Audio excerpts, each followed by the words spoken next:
Gunjivada water falls Andhra Pradesh లో one of the highest waterfalls లో ఇదొకటి. ఇక్కడ పసుపు సాగు ఇంకా వరి పంటలు కూడా పండిస్తున్నారు. ఈ వాటర్ ఫాల్ వల్ల ఇక్కడ ఉన్న గిరిజనులకి తాగునీటికి పంట పొలాలకి చాలా యూజ్ అవుతుంది.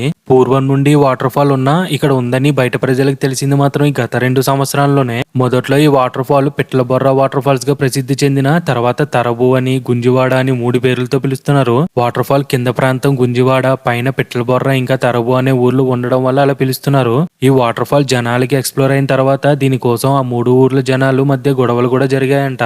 అసలు ఈ వాటర్ ఫాల్ దగ్గరికి రావాలంటే అడవిలో నుండి అన్ని దాటుకుంటూ కష్టంగా వెళ్లేవారంట మొదట్లో. ఇలా లాస్ట్ ఫ్యూ ఇయర్స్ నుంచి విజిటర్స్ పెరగడంతో ఆ ఊరి జనాలు అందరూ కలిసి ఇలా మట్టి రోడ్ ని బాగు చేశారంటే చాలా గ్రేట్ కదా. ప్రస్తుతం ఈ వాటర్ ఫాల్ కి 20 రూపీస్ టికెట్ పెట్టారు. ఆ అమౌంట్ ని డెవలప్మెంట్ కోసం యూజ్ చేస్తారంట. అలాగే ఈ విలేజ్ లో ఎవరికైనా హెల్త్ ఇష్యూస్ వచ్చినా సరే ఆ మనీని కూడా వారికి యూజ్ చేస్తామని చెప్పారు. చాలా గ్రేట్ అండి. తాగునీటి కోసం ఉపయోగించే ఈ వాటర్ ని ప్లాస్టిక్ తో మాత్రం